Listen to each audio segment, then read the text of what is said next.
Pronto. Então, boa noite, nós vamos começar a nossa terceira semana do curso de Dashboards com Shine. Essa semana, eu diria, do ponto de vista de R, de servidor e tudo, é a mais complexa.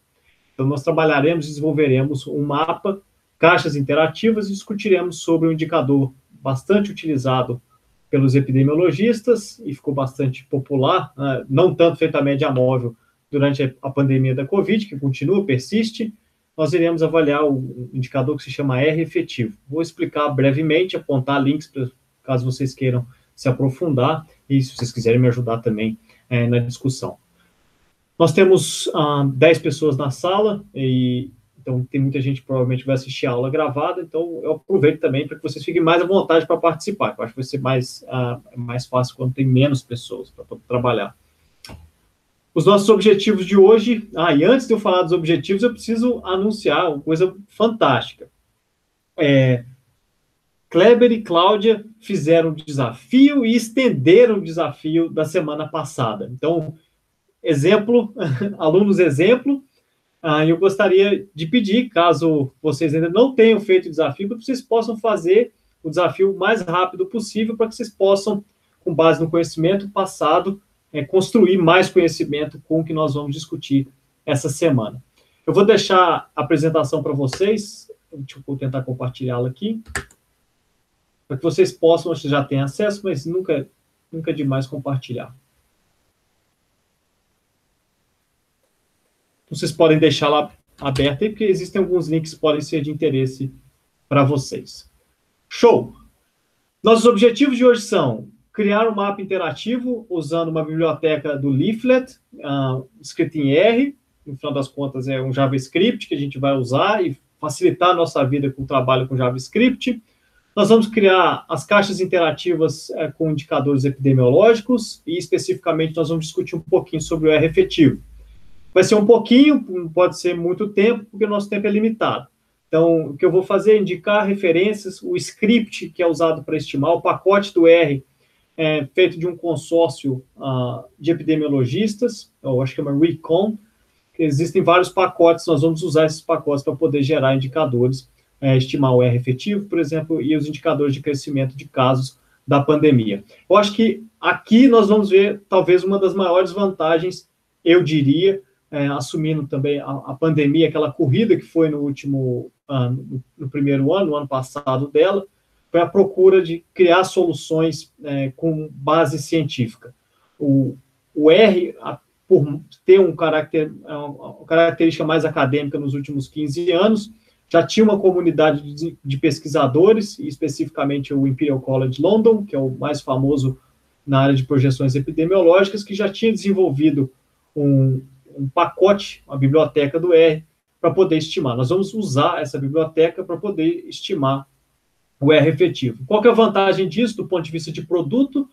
Nós não corremos o risco de criar um código errado. A gente usa um código que foi validado, publicado em revistas científicas, revisado por pares, e o código ele é mantido por um conjunto de epidemiologistas. Então, eu vou deixar o artigo também que descreve a metodologia, a validação dessa metodologia para pandemias passadas e epidemias passadas para vocês. Então, acho que essa seria uma das grandes vantagens. Nós vamos integrar isso tudo em 1 hora, pelo menos tentar.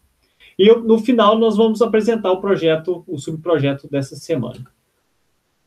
Eu separei alguns recursos úteis para vocês, então, sobre como criar o leaflet, as caixas interativas, a documentação e uma intuição sobre o número de reprodução, bem simples, com materiais. Além disso, eu deixei...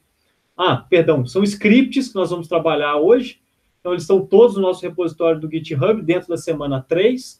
Então, se vocês clicarem neles, vocês já vão direto também no script, caso vocês queiram acompanhar no script. Eu recomendo que vocês acompanhem lendo comigo o script na tela, mas se vocês quiserem fazer por esse caminho, geralmente demora mais tempo, vocês podem fazer também, se estiverem mais confortáveis. Enfim, são donos aí da forma que vocês acharem melhor para aprender. E da documentação específica, eu trouxe do Leaflet e do Shine Dashboards, que nós vamos usar para desenvolver as caixas interativas. Então é isso. Vamos começar pelo começo, com o nosso mapa. Nós vamos criar um mapa, e vocês vão perceber por que só está São Paulo colorido aqui. Provavelmente é a casa da maior parte de vocês. Se não for, tudo bem também.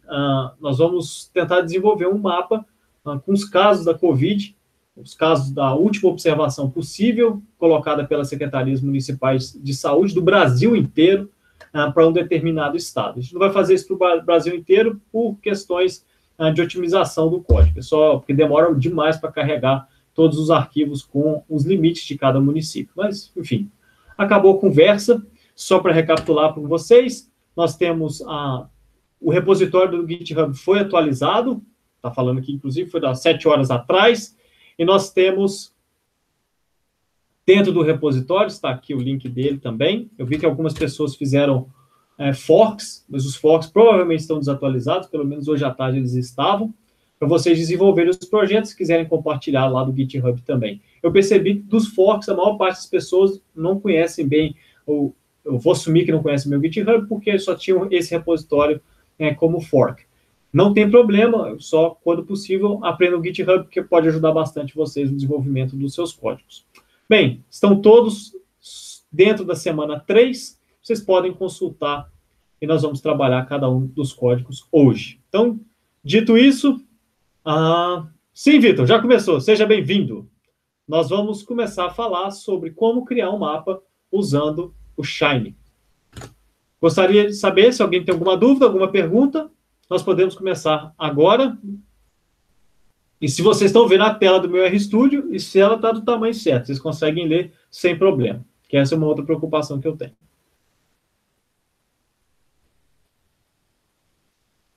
Eu preciso do input de vocês aí. Cláudio falou que consegue ler. Alguém gostaria que eu aumentasse um pouco a letra? Eu posso aumentar ainda. Tá tranquilo? A Mônica disse. Beleza. Então, se vocês quiserem, pode escrever aí que eu aumento a tela. Show! Os nossos objetivos, então, o primeiro objetivo é criar um mapa com uma visualização interativa dos dados da Covid para uma determinada cidade brasileira. Esse aqui é um script do R, está aqui apontado no topo da tela. E parte do desafio dessa semana, do projeto, vai ser traduzir o que está aqui nesse script e jogar dentro do Shiny. Então, eu já deixei um template também pronto, assim como nós fizemos no desafio da semana passada, para que fique mais fácil. Mas isso eu vou explicar lá no final. O ponto central para a gente discutir aqui, nós vamos, então, para isso, para criar o mapa, nós vamos precisar, nós temos a base da Covid-19, que nós usamos a semana passada. Nós vamos trabalhar dados de geolocalização e dos limites dos municípios. A gente precisa saber, por exemplo, qual que é a latitude e longitude de São Paulo, não do São Paulo, o time, né? Para colocar lá um alfinete em cima dele. Depois disso, nós vamos combinar as bases de dados, trabalhando com, eu acho que joins, né? Combinar as tabelas que nós vamos carregar na memória. E, ao final, nós vamos criar um mapa interativo com os limites dos municípios também. Para dentro de cada limite, nós vamos pintar essa tela, assim como essa... Opa, deixa eu tentar aqui resgatar. Essa tela aqui. Então, cada município vai ter a sua região. Nós vamos aplicar também dentro da API um cluster, para não ficar um monte de ponto, para quando a gente ampliar, ficar fácil de visualizar. Então, vamos lá, e eu prometo que não serão tantas linhas de código. Quais são os pacotes que nós vamos usar? O Tidyverse, que seria o Pandas do R.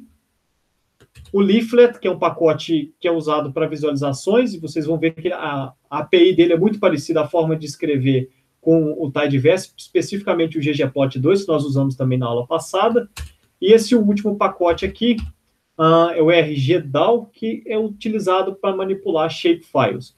Eu não sou geógrafo e eu não tenho muita ideia do trabalho com esse tipo de arquivo, mas, de maneira geral, ele coloca para cada município brasileiro, cada nome de município, ele coloca uma interface, a gente vai ver isso daqui a pouquinho, quais são os limites, as bordas de cada município. Então, basicamente, é um polígono, o desenho de um polígono, as coordenadas desse polígono. Bem, perfeito. Vamos começar trabalhando. Eu preciso chamar a atenção para que todos nós fiquemos sempre na parte da semana 3. Aqui, só para poder recapitular, eu posso usar uma função que chama get wd, de Working Directory, e quando eu clico nele, eu vou para a pasta do meu computador, onde é que está a pasta raiz, onde é que o R está trabalhando. Eu vou precisar colocar um outro caminho aqui, que é o da semana 3, para que isso aqui possa funcionar. Para isso, eu vou em Files, mais uma vez, eu vou clicar aqui em Projeto, terceira semana. Eu acho que eu preciso clicar em Mapa, talvez.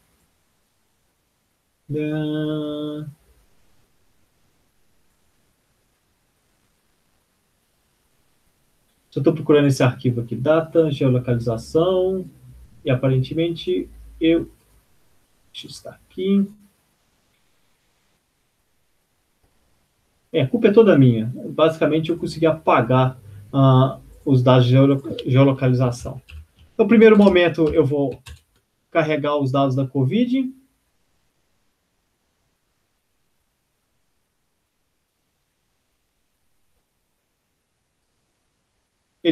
Lembrando que é um banco de dados com mais de 1 milhão de linhas, ele demora um pouquinho para carregar.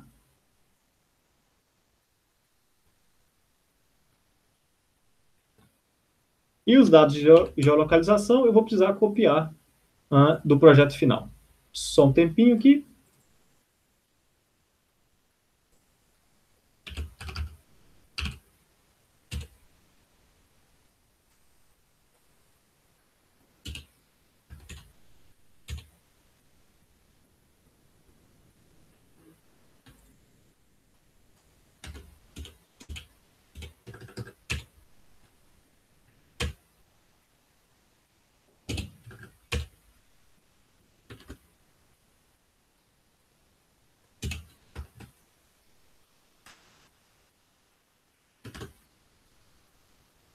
Pronto. Feito isso, eu vou agora para a minha semana 3.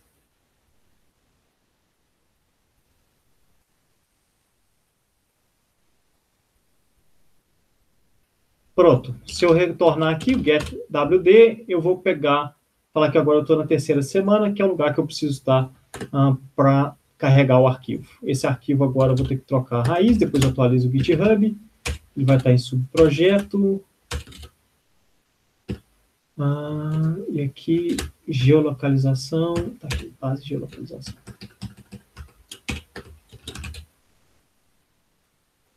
Pronto. Eu posso dar uma olhadinha nessa base, para isso eu vou usar o comando head e vou aplicar geolocalização. E basicamente eu tenho o código do IBGE, que nós temos para essa coluna também no nosso dado de COVID, que é um código padrão. Nome da cidade, lembrando que existem muitas cidades com o mesmo nome no nosso país. A latitude, longitude, se ela é capital, isso aqui é 1 ou 0, e o código da federação, que nada mais é do que os 2 primeiros dígitos do código do IBGE. Nós podemos, se vocês quiserem, a gente poderia dar uma olhada no banco de dados da COVID para refrescar a nossa memória.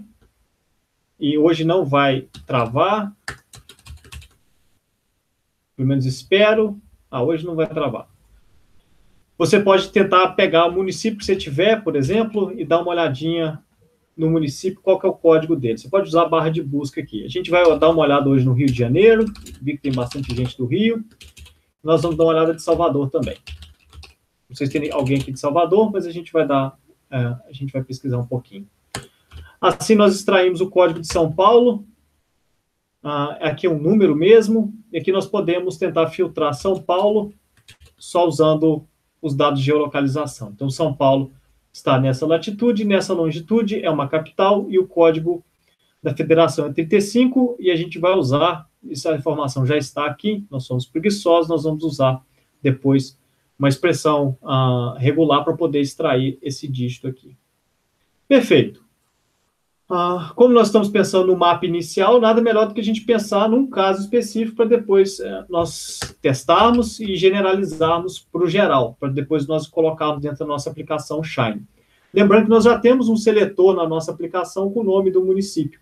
Então, isso já vai estar pronto para vocês no projeto para a próxima semana, né, que vai ser contar a partir de hoje. O que eu estou fazendo aqui é utilizar, mais uma vez, o Deep Learn, que faz parte do Tidyverse, pegando uma coluna is-last, que significa a última observação de um determinado município, e, além disso, para filtrar, eu estou captando todos os municípios que começam com 35. Isso aqui é um símbolo, o caret, que é um símbolo usado para expressões regulares. Então, eu pego tudo que começa com 35, que tem código, né? CIT IBGE Code, dentro da base da Covid com 35. Com isso, nós pegamos os municípios de São Paulo, todos eles. Então, nós conseguimos pegar agora todas as cidades de São Paulo, as últimas observações. Eu acho bacana desses scripts que nós temos aqui, e dessa API, a última observação disponível foi dia 27, tem pouco tempo, né? Isso foi sábado, foi a última vez que essa base foi atualizada, pelo menos quando nós baixamos os dados hoje. Então, se você fizer isso durante a semana, você vai ver que esse número aqui pode alterar um pouco. Isso é bem bacana também. Is-last é true, significa que é a última observação disponível de cada município. Com isso, nós temos a quantidade de novos casos e quantidade de mortes por município de São Paulo, do estado de São Paulo inteiro. Beleza, isso aqui foi só para a gente ter uma ideia da cara do nosso banco de dados, ele continua o mesmo da semana passada, e nós vamos dar mais atenção, naturalmente, para essas colunas aqui, novos confirmados, novas mortes, para que nós possamos plotar nos nossos dados. Se vocês quiserem estender o projeto final, fique à vontade para investigar cada coluna dessa e colocar na base de dados. Perfeito. Dito isso, vamos seguir. Nós, para pegar os dados da cidade de São Paulo, o que eu estou fazendo aqui nessa linha é digitar data estado de São Paulo, criar um objeto. Aqui eu pego a Covid, eu uso o mesmo filtro que nós vimos na linha 54, que é essa daqui, e nós fazemos um join. Agora nós estamos combinando, pegando nossos dados da Covid, pegando os dados de latitude e longitude.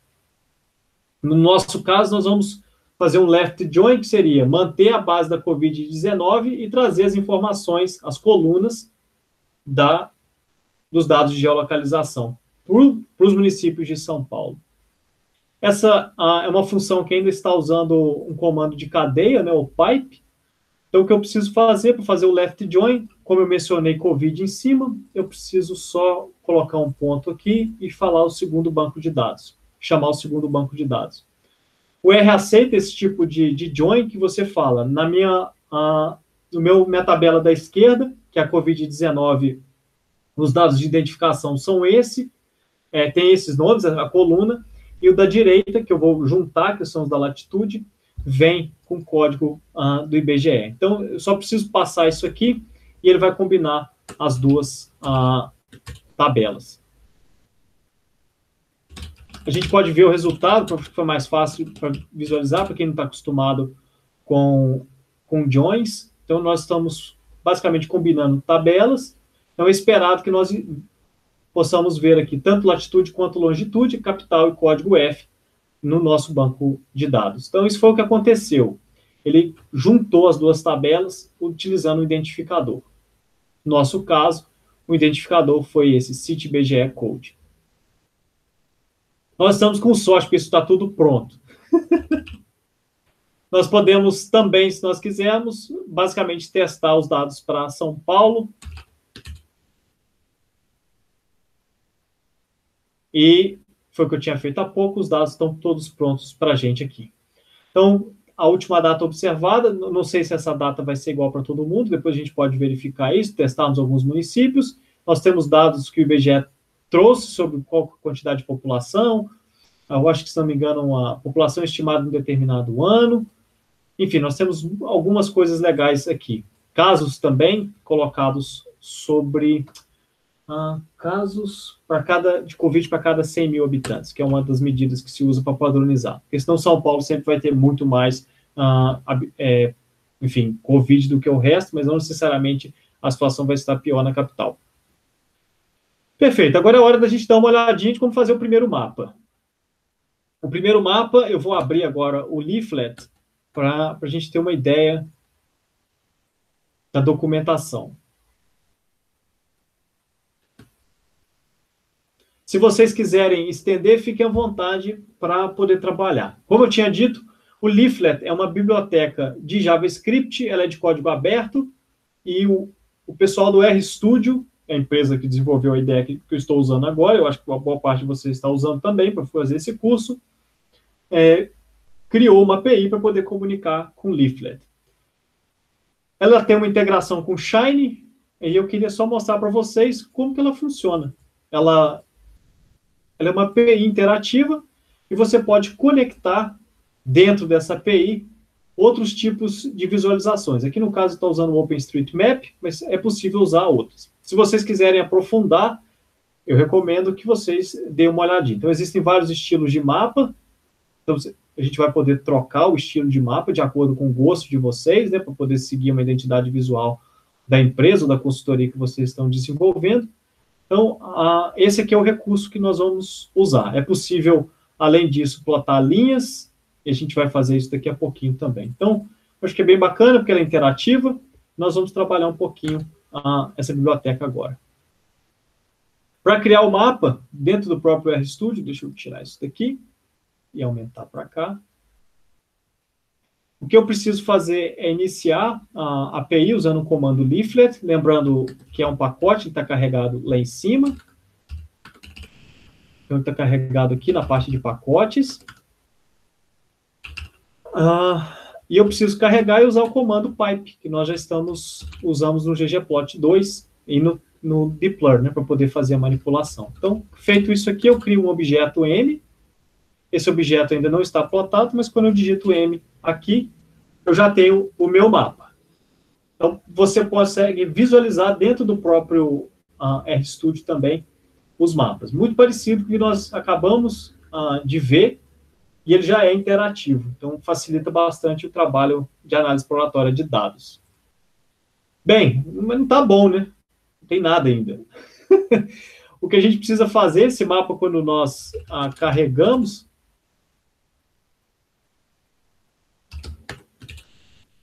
ele não tem zoom, não tem nada, e a primeira coisa que a gente pode tentar fazer é, vamos centralizar esse mapa em São Paulo.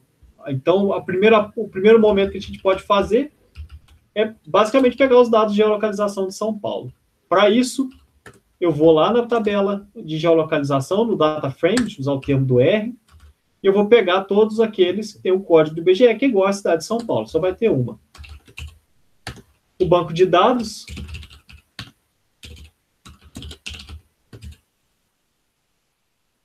esse aqui, está falando da latitude e longitude. Agora eu tenho acesso para poder criar um banco de dados ou uma visualização um pouco melhor.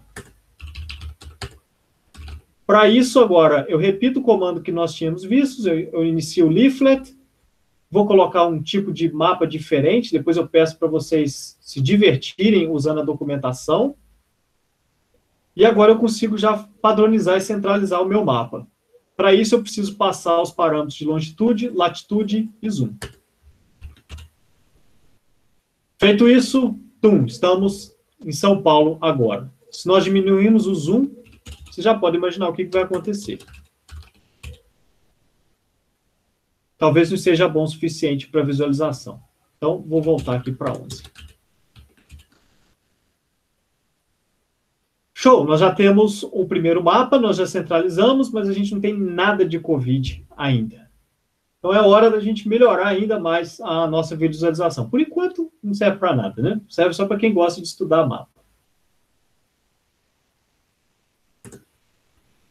Para a gente fazer isso, nós vamos agora usarmos alguns arquivos que nós chamamos de GeoJSONs. Eles são arquivos que vão ter os limites de cada município. Eu deixei para vocês, dentro do subprojeto, esses arquivos dentro de data, dentro de uma pastinha que chama GeoSON.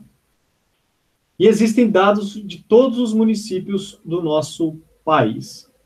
Eles estão organizados dentro de um padrão, que é o padrão do código do estado. E nós vimos há pouco que São Paulo começa com 35. O código da cidade está aqui em cima, né? 35. O que nós precisamos fazer é filtrar essas informações e tentar pegar o arquivo específico da cidade de São Paulo.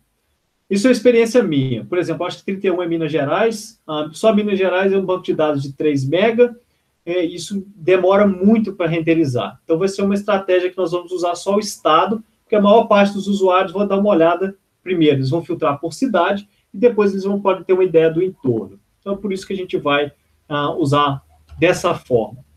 No primeiro momento aqui, eu vou simplesmente estabelecer um caminho do meu shapefile, que basicamente é combinar strings, então seria lá do Excel concatenar um arquivo de um caractere, né, no R que chama isso. E para isso, o que nós precisamos fazer é seguir o caminho dentro do diretório e substituir onde é que está essa porcentagem S pelo valor 35. Então, nós vamos pegar o valor 35 de São Paulo. Só isso que a gente vai fazer aqui. Como eu mudei o meu caminho, eu vou precisar só digitar aqui subprojeto. Eu acho que o resto deve estar certo. Essa parte aqui, essa função aqui, substring, ela vai pegar o código, que é uma identificação, um número inteiro, e vai pegar somente os 2 primeiros dígitos. Seria para quem é do Python fazer um corte, né, por exemplo, numa string.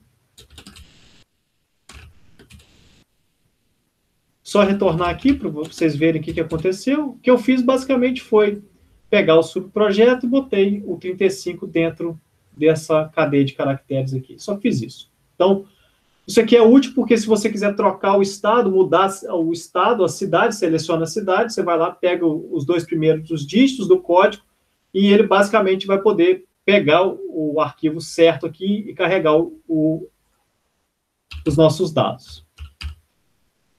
Beleza. Feito isso, nós temos o caminho do shapefile aqui. Nós vamos agora carregar o nosso caminho do shapefile e ele vai carregar os dados de todos os municípios do estado de São Paulo.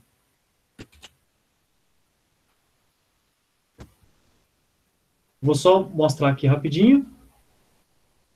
Esse vai ser um banco de dados com identificação. Essa é uma classe diferente do R, o tipo S4. Por isso que tem esse símbolo aqui de arroba, né? @ E aqui dentro ele tem um banco de dados, um data frame, com 645 observações de 3 variáveis.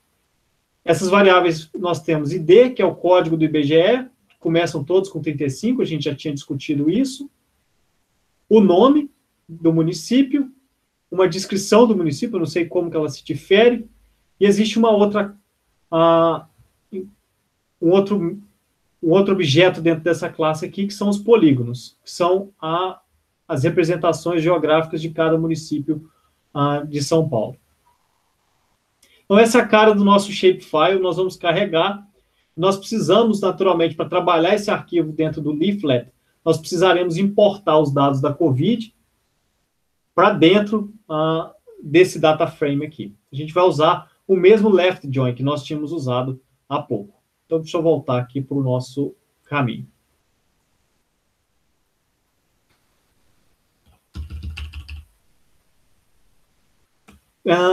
Eu vou precisar só substituir, porque dentro desse shapefile, o arquivo ID, a coluna ID, ela está como caractere, e no nosso arquivo da COVID ele vem como numérico. Eu preciso padronizar. E aqui eu consigo fazer o meu left join já pronto. Feito isso, eu vou ter o banco de dados, só fazer o mesmo glimpse que nós vimos há pouco. E agora nós temos as outras colunas aqui dentro do data frame data. Então, significa que nós conseguimos fazer mais um left join e deixar os nossos dados prontos para visualização. Show! Estamos quase terminando o gráfico. Eu vou carregar uma paleta e eu vou usar a Viridis, que é uma paleta que a Zeta usa para a identidade visual dela. Essa parte do código, provavelmente vocês estão reconhecendo, é o leaflet. Diferente das vezes anteriores, agora nós estamos colocando um objeto aqui dentro, que é um shapefile com dados, e com dados também dos limites dos municípios. Então, essa é uma diferença do código acima para esse. Nós estamos colocando o fundo que eu achei legal para colocar, vocês podem trocar. Nós vamos padronizar na cidade de São Paulo. O Zoom a gente já tinha discutido. E agora nós vamos colocar os polígonos, que são os limites de cada município.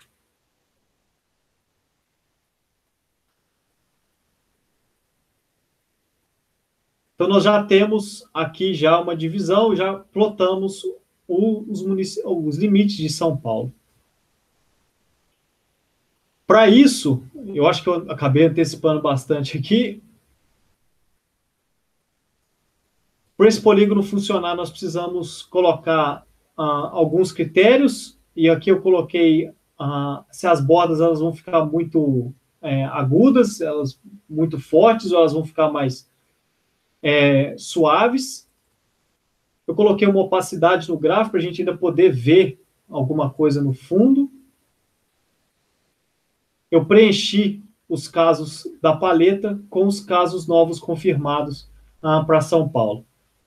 Além disso, eu coloquei já um rótulo, e esse rótulo possui o nome da cidade, a quantidade de casos confirmados, e, enfim, como o R e o servidor vai estar em língua inglesa, configurado em língua inglesa, eu só coloquei aqui que o separador do milhar vai ser a vírgula. Então, nós já temos, que está errado, inclusive, tem que ser um ponto, né?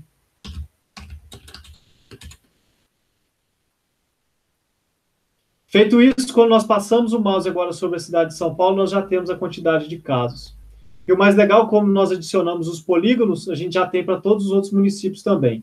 Então, eu sei que para São Bernardo do Campo, nós tivemos 250 casos confirmados, provavelmente no dia 27.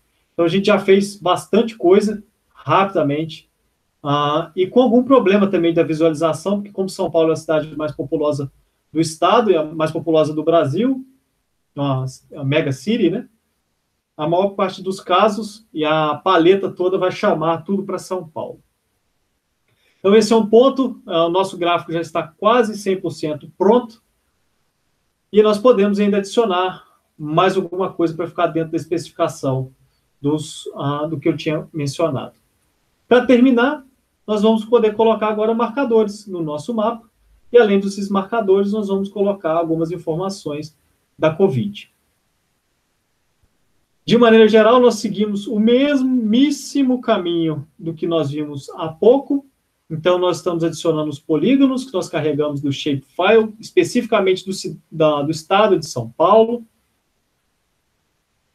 E nós conseguimos também, dentro do leaflet, adicionar os marcadores.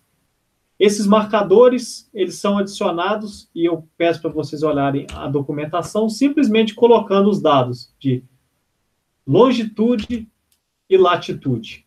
Mas como que ele sabe que esses dados, de onde que esses dados estão vindo? Esses dados estão vindo do shapefile. Então, a própria API ela já consegue identificar qual coluna do shapefile que é necessário para poder você passar as informações. De maneira geral, longitude e latitude, isso aqui vai servir para todas as cidades do estado de São Paulo de uma vezada só. Aqui eu estou usando um ícone apenas, que vai ser o símbolozinho do mapa, que a gente está acostumado a ver quando a gente usa o aplicativo de GPS. Nós vamos criar uma pop-up, e essa pop-up ela tem um template de HTML, com H3, P, caso de mortes, o caso das últimas 24 horas, mortes, a data da última atualização, e tudo isso vem do nosso shapefile. Então, nós estamos fazendo, basicamente, injetando aqui as variáveis dentro dessa cadeia de caracteres.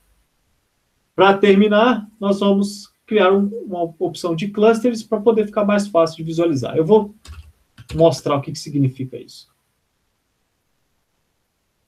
Quando nós olhamos o mapa agora, nós conseguimos observar que o mapa ele é renderizado exatamente para a cidade de São Paulo. Eu ainda consigo passar o meu cursor e ver o label do cursor. Depois eu acho que a gente pode tirar isso, a interface do usuário talvez seja pior. E a gente sabe que em dia 27/2/2021 houve 24, nas últimas, né, não são 24 horas, porque isso é dia 27, mas casos foram 1.914 casos em São Paulo e 50 mortes na cidade de São Paulo. Então, eu posso dar uma olhada em Osasco agora, e eu posso clicar, fechar, posso procurar municípios menores, e essa opção de cluster que eu havia mencionado há pouco, ela serve justamente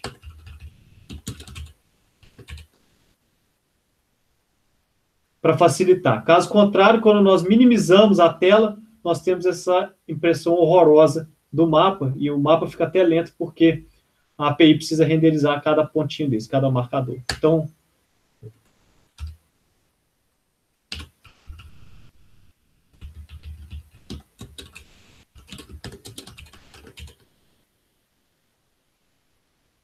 feito isso, agora a gente tem, nós podemos clicar e navegar. Bem, gente, com isso nós terminamos a parte de mapas. Queria ouvir de vocês se há alguma dúvida, alguém gostaria de fazer um comentário, melhorar a especificação, alguma sugestão de melhoria da interface. Queria ouvir vocês um pouquinho, se há dúvidas, comentários, para que a gente possa seguir.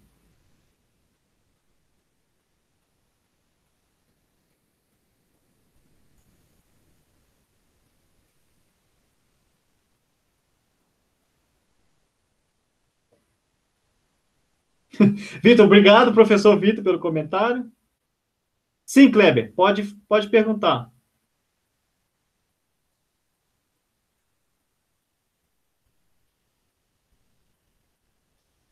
Ah, você não localizou na pasta? Essa é uma boa pergunta, porque eu tive... Quando eu estava montando a aula, eu apaguei, achando que não seria necessário essa especificação. Então, eu vou precisar trocar o script para você poder acompanhar. Prometo fazer isso, então logo a gente termine a nossa aula e eu consiga postá-la no YouTube. Então, eu corrijo no repositório, vocês podem baixar o script lá, beleza? Show! Os dados estão seguindo uma paleta específica, uma especificação da empresa, da Zeta específico, né? É uma paleta usada para várias outras coisas, então a gente vai lembrar mais ou menos das cores. Uma coisa que a gente pode ver também, que eu não chamei atenção, São Paulo continua amarela, mas menos amarelo do que as outras cidades. Por que eu fiz isso? Usei uma Gambi, né? Tem que puxar. O que eu fiz para suavizar a escala e ficar fácil de avaliar o contraste, como São Paulo é um outlier, para mim, eu apliquei uma função log para ficar fácil. Fiz uma transformação log para ficar mais fácil de visualizar outros municípios que estão com características distintas. Vocês poderiam também, naturalmente, tentar colocar a quantidade de casos para cada 100 mil habitantes. Talvez seria uma outra forma de visualizar, mas eu vou deixar isso em aberto. Mais algum ponto que vocês gostariam de falar?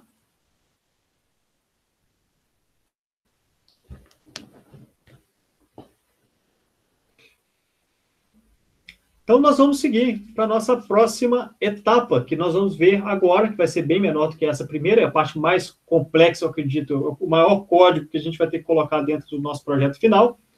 Nós vamos agora trabalhar com os arquivos, as caixas interativas.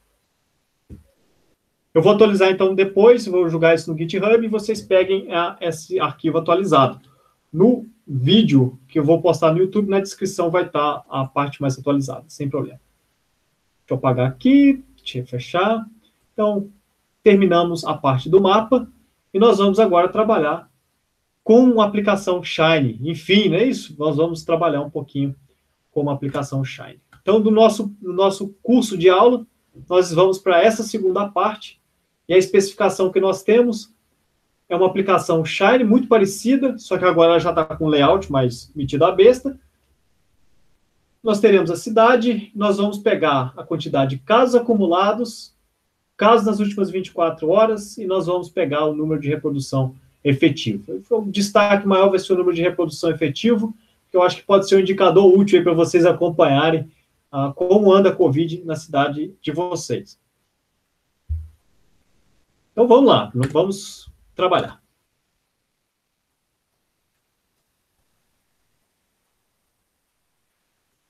Para o nosso... aqui eu não preciso dessa parte. Para o nosso trabalho agora, nós vamos pegar, dentro da semana 3, nós temos aqui uma pasta que chama 02 caixas interativas, nós temos o Starter Template, e aqui dentro nós já temos uma aplicação Shine inicial. Essa aplicação Shine é a que está aqui na frente de vocês. Já deixei essa aplicação aberta. Diferente da última semana, ela já vai ter uma parte da interface do usuário separada da parte do servidor. São essas duas partes aqui. Nós também teremos o seletor de cidade, já usaram no projeto anterior, o banco de dados da COVID, que está aqui no meu computador, mas vocês vão precisar baixar, e algumas funções de ajuda que eu deixei prontas aqui. Essas funções vocês não precisam fuçar nelas, somente se vocês quiserem hackear e ver como que o negócio funciona, abrir o capô do carro, né? Isso no meio do deserto escaldante. Primeira coisa que eu vou fazer é executar a aplicação Shine para a gente ver o que dá. Para isso, eu posso simplesmente apertar Ctrl+Shift+S. Quando eu faço isso, a aplicação carrega. Ele está baixando novamente a nossa base de dados e a gente vai depois resolver isso a primeira vez só. E aqui aparecem as caixas. Reparem que agora nós não estamos usando o mesmo tipo de pacote que nós usamos no nosso primeiro projeto. Nós já estamos começando a pensar também na parte de interface. Uma outra coisa que eu gostaria de chamar a atenção é que essa interface ela já tem um código pronto e ela já é responsiva. O que é bastante, eu acho bastante bacana, embora cheio de bugs ainda, né? Mas essa é a ideia inicial nossa. Para usar essa interface, existe um pacote que eu já deixei o link para vocês, que é o Shine Dashboard, para vocês criarem e já deixarem ela bem arrumada, aí pelo menos inicialmente mais organizado do que o código dos projetos da semana passada. É a mesma especificação e o mesmo, não é especificação, mas é o mesmo, boa parte do código dessa aplicação é compartilhado com o da semana anterior. Então, aqui no final das contas, nós estamos só carregando os dados de cada cidade do nosso país. E aqui a gente já pode colocar, por exemplo, Rio de Janeiro.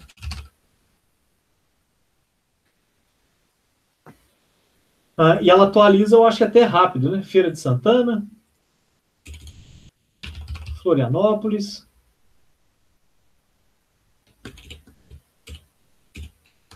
Porto Alegre, eu acho que ela é razoavelmente rápida e ela consegue estimar. Beleza. Essa aplicação ela vai ter a interface, que começará agora com a Dashboard Page. Eu não vou chamar muita atenção para a parte de interface, porque esse é o tópico da semana que vem. Nós colocamos um título e nós vamos colocar agora manter, né, o nosso Select Input, que é o mesmíssimo Select Input que nós usamos no projeto e nos desafios das últimas 2 semanas. Essas caixas elas são geradas com ou o Infobox Output ou um Infobox ou um Value Box. A diferença é o layout. Vocês estão vendo essa diferença aqui. Essa aí vai ser uma decisão de vocês e vocês perceberão que na semana que vem a gente vai discutir mais essa parte de dados. Nós percebemos naturalmente que esses outputs são semelhantes aos textos e às imagens que nós vimos também na semana passada. Nós vimos textos, nós vimos que vocês fizeram a parte da imagem, do gráfico.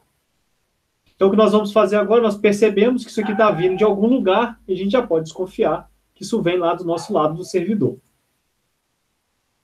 Da parte do servidor, eu coloquei um monte de outros pacotes para a gente poder calcular o R efetivo. O banco de dados precisa ser carregado também na parte do servidor. Para falar a verdade, está sendo carregado só na parte do servidor. E aqui eu coloquei um condicional que, se ele tiver carregado no seu ambiente, já os dados da COVID-19, ele não vai carregar novamente para evitar fazer o download dele novamente. Então, isso aqui é uma forma só para ficar mais rápido a parte de desenvolvimento para vocês. Para gerar o Infobox é muito simples e a gente já viu esse código todo sendo feito aqui no nosso curso. O Infobox, a gente tinha render, tinha text, tinha render, eu acho que tinha... tem um leaflet que vocês vão usar no projeto final. Tem um monte de render aqui. Imagem, menu, plot, enfim, tem um monte de coisa. Plotly, tem um monte de coisa. No nosso caso, a gente vai usar o Infobox, que é essa caixinha. Essa caixinha ela vai precisar receber o código da cidade, que vem lá da interface do usuário. Então, ela cidade, ela está aqui.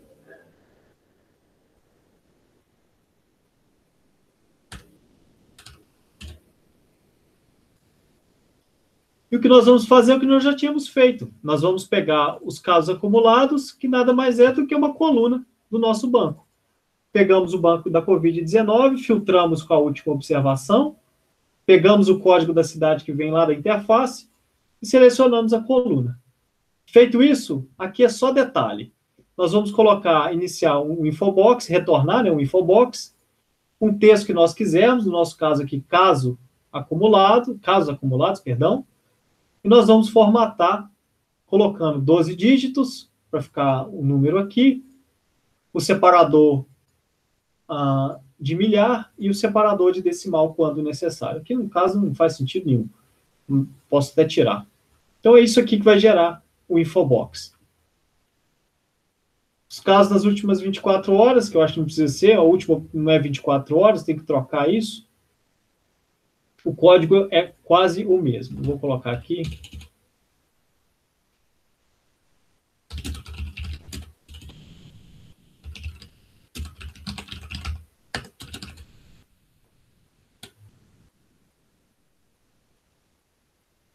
E por fim, então é a mesma coisa, tá, gente? Então eu não vou chamar atenção, porque vocês vão olhar a documentação, vão resolver tranquilo. E se não tiver também, a gente está aqui para ajudar. E por fim, nós vamos renderizar um value box. É um pouco diferente, e eu vou chamar atenção, porque essa parte já está pronta para vocês implementarem. Mas para poder explicar o que é isso aqui faz no final das contas, eu preciso ensinar, ou pelo menos tentar passar para vocês, o conhecimento que está por trás da estimativa. Então, esse é o número que está aqui em destaque nessa aplicação, e o número de reprodução eu vou tentar explicar para vocês agora. Alguém já ouviu falar desse número de reprodução efetivo? Ou número de reprodução normal? Tem outros nomes, né? R0, R0, tem vários nomes. Alguém aqui já ouviu falar? Já leu sobre?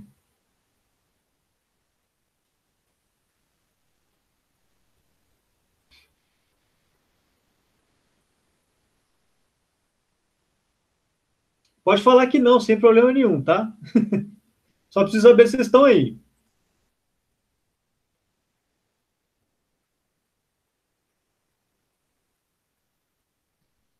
Obrigado, vimos.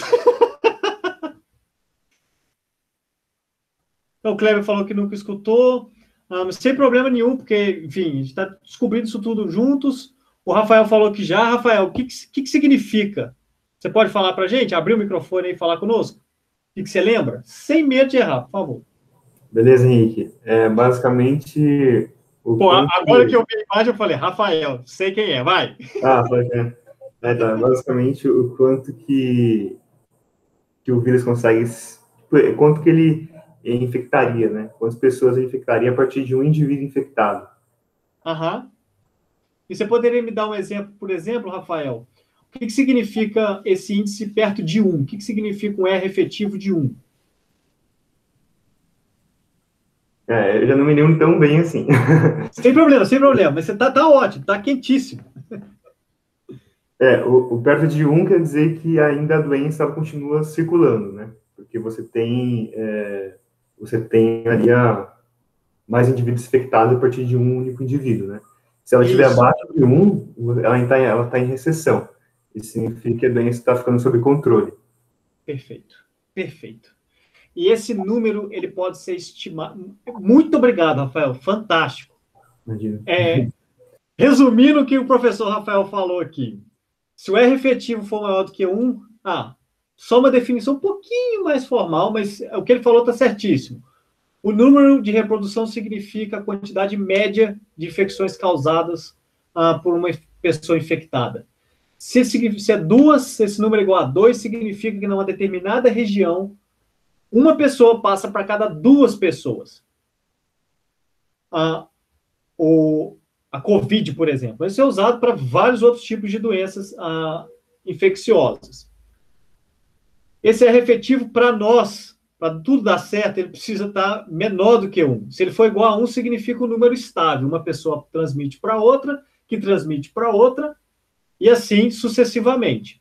Se houver a possibilidade de imunidade depois do contágio, a gente vai falar que, uau, uma hora esse negócio vai se extinguir. E se ele acontecer, por exemplo, estratégias de distanciamento social, vacinação que funciona, vacinação efetiva, dos casos, e uma imunidade com tempo maior, o que vai acontecer naturalmente com esse R? Esse R, ele vai ficar menor do que 1. E é o que vai acontecer, o que o professor Rafael falou conosco. Esses casos tenderão a se extinguir e essa doença vai desaparecer. Então, é bastante curioso, e esse R efetivo ele nos possibilita avaliar quase em tempo real. Tempo real não, mas não é em tempo real, mas de semana em semana, eu diria, semana epidemiológica em semana epidemiológica, o que está acontecendo com o nosso país, com a nossa região, com a nossa cidade. Isso é uma coisa, eu acho, bastante bacana, que vocês vão poder implementar como desafio também para a próxima semana. Esse aqui é o número de reprodução efetivo da cidade de São Paulo. Eu trouxe para vocês essa figura aqui, porque no início de toda epidemia ou pandemia, esse número explode. Foi o que aconteceu no início do ano passado. Está fazendo 1 ano, né, gente? Esse número, na parte inicial, ele foi estimado acima de 10.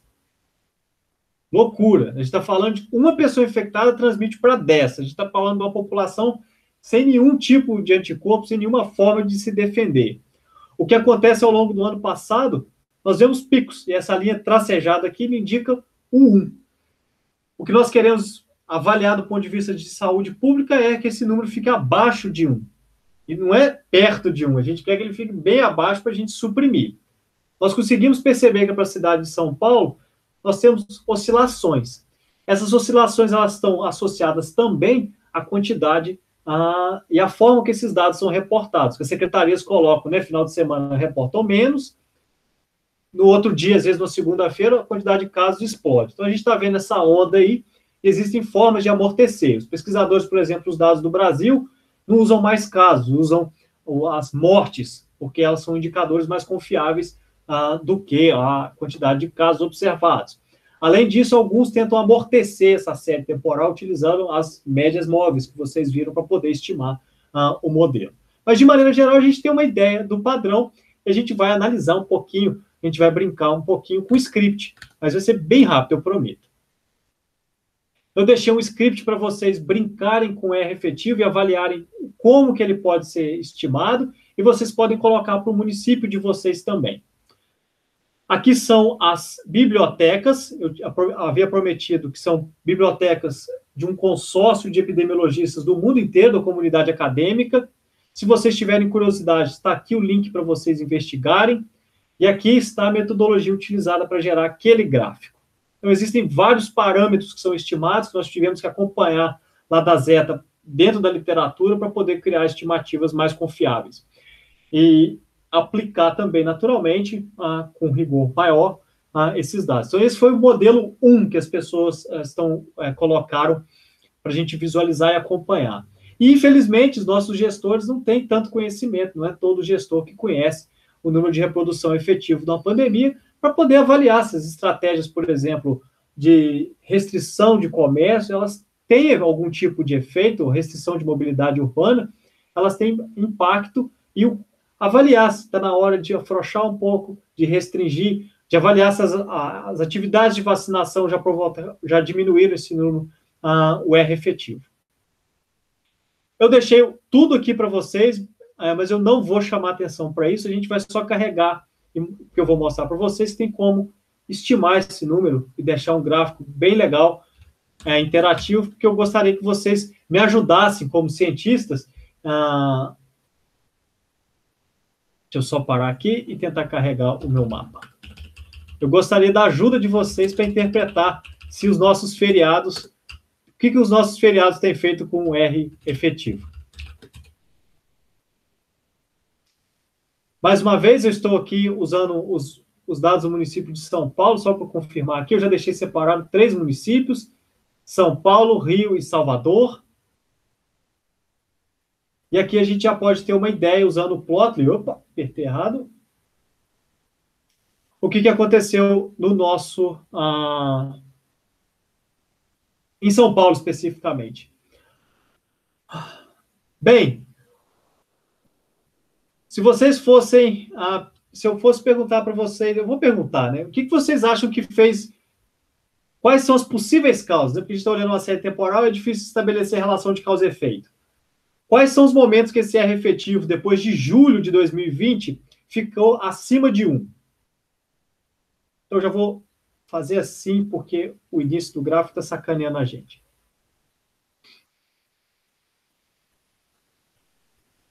Fique à vontade para participar também pelo microfone. A gente já está acabando, tá?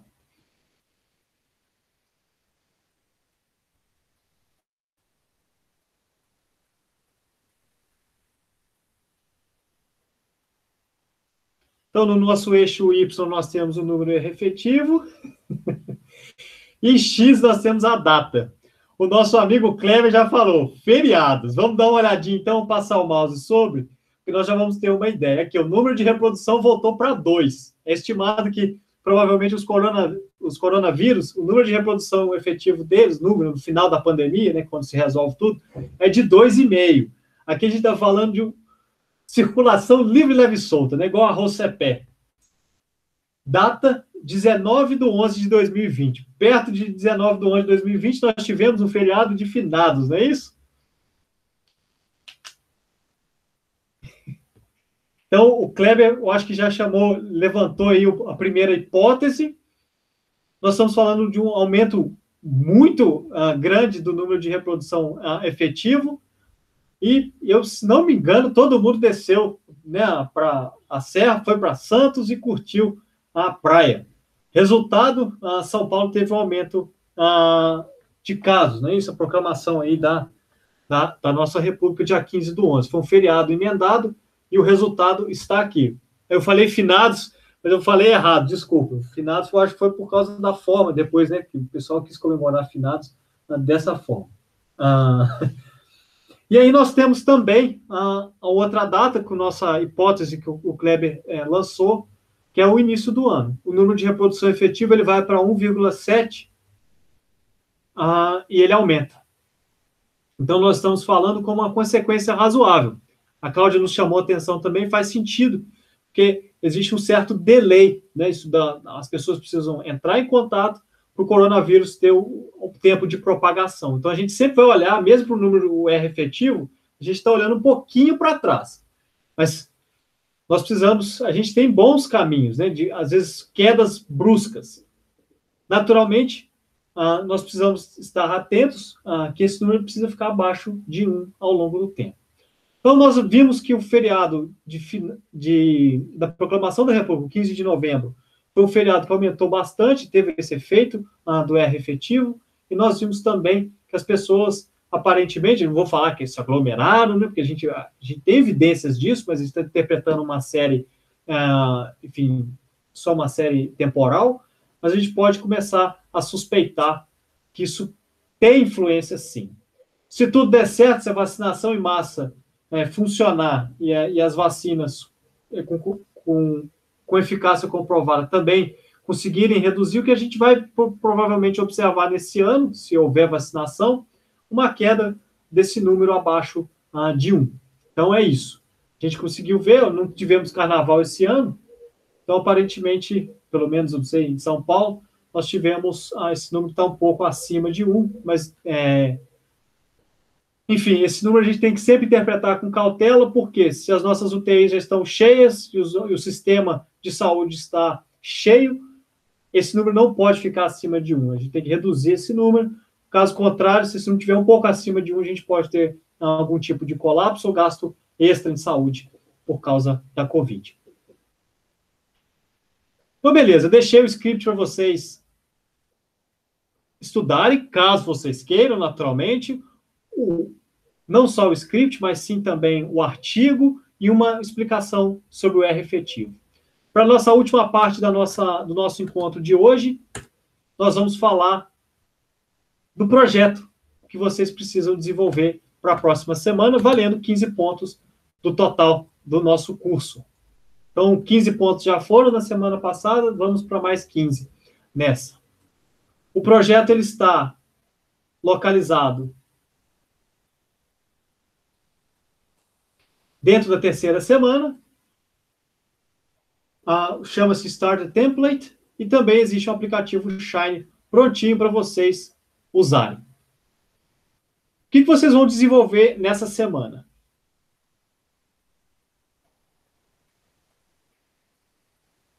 Eu gostaria que vocês melhorassem a interface gráfica do usuário, que está faltando lá colocar, por exemplo, a cidade na aplicação.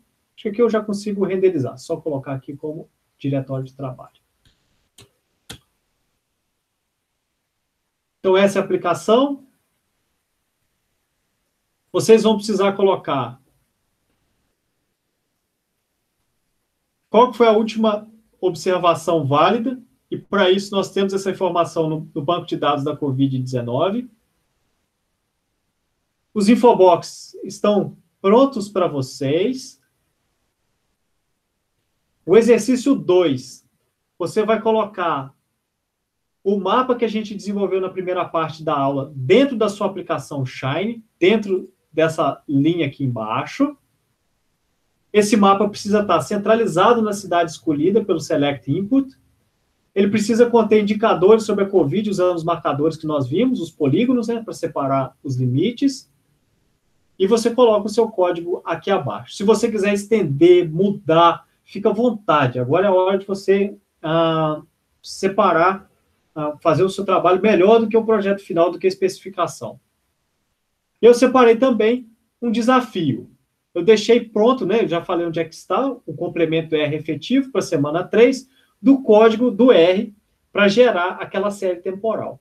Minha sugestão, porque ficar olhando aqui só 1,05, 1, às vezes não é tão informativo feito ver a série temporal. Então, minha sugestão é vocês adaptarem e colocarem aquele código aqui dentro. É um desafio que eu considero difícil, considerando as pessoas que estão agora fazendo o curso, nós estamos na terceira semana. Para quem já tem alguma familiaridade até com o Shine, vai ser mais fácil. Eu acredito que na dificuldade, ele é opcional, esse desafio não conta para os 15%, né, da nota desse projeto, mas fica, como é que fala, para instigar aí as mentes que gostam de desafios mais complicados. Eu acredito que se você chegar nessa parte aqui, você já vai ter um projeto final muito melhor do que aquele que eu apresentei no início do nosso curso. Dito isso, gostaria de saber se vocês têm dúvidas, comentários. Lembrando, naturalmente, pode ativar o microfone, levantar as mãos virtuais, tá tudo certo, que aí a gente vai se falando. Enquanto isso, só para dar o recado, vocês podem colocar e entrar em contato conosco via Discord, via e-mail, enviar um e-mail para a Ana Flávia, foi assim que o Kleber e a Cláudia entraram em contato, enviaram um projeto, mandaram o script para a gente, a apresentação de PowerPoint e um PDF, achei muito bacana. Vocês podem compartilhar conosco também os scripts no GitHub também, se vocês tiverem familiaridade. Se não tiver, mandem para a gente do jeito que vocês conseguirem. A gente quer dar uma olhada no nosso código para tentar fazer uma revisão para vocês. Tá bom? Para saber os pontos é simples. Para enviar os pontos é simples, Vitor. É só fazer o projeto e enviar para a gente. A Ana vai colocar mais uma vez o e-mail dela aqui. Você pode compartilhar conosco lá no seu GitHub, mandar para a gente, falando assim, atualizei meu fork, dá uma olhadinha aqui. Você pode mandar no Discord, no e-mail, sinal de fumaça, o que for. Eu posso dizer que tanto a Cláudia quanto o Kleber conseguiram já para o primeiro projeto nota máxima. Então, eles conseguiram avaliar. A Ana acabou de colocar o e-mail dela, se vocês acharem mais fácil enviar por e-mail também.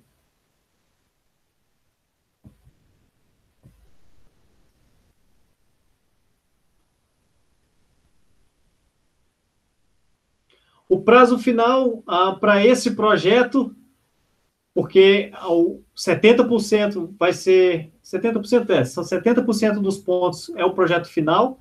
O prazo final, sem descontar pontos, é até segunda-feira que vem. Então, Rocha, por favor, mande o seu projeto para a gente poder avaliar, tá bom? Então, a gente vai descontar alguns pontos para quem não entregou o projeto da semana passada e para as pessoas, enfim, entreguem dessa semana. Vai ser possível, sim, vocês fazerem só o projeto final e chegarem à certificação. Mas aí, enfim, talvez vocês tenham mais dificuldade. Então, eu recomendo fortemente que vocês ainda façam os projetos da semana, o projeto especificamente, o primeiro projeto da semana anterior, tá bom? Prazo, então, para esse, até a próxima semana. E nós conseguimos descontar, eu acho que a gente pode combinar aqui já, como nós recebemos poucas submissões, nós aceitamos aí, nós vamos descontar poucos pontos, eu acho que a gente pode combinar aí, descontar 3 pontos das pessoas que não entregaram o projeto, para entregar também nessa semana, até a segunda-feira que vem, e a nota máxima vira 12, em vez de 15.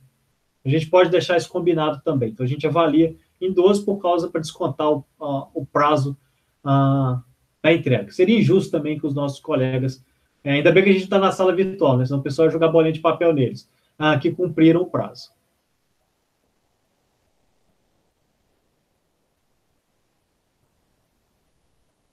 Se vocês tiverem mais dúvidas, fique à vontade para ligar o microfone, fazer as perguntas. Eu vou interromper a gravação agora e, enfim, o conteúdo eu acho que eu já passei, vou fazer o upload desse encontro nosso no YouTube para que vocês possam reassistir caso vocês precisem.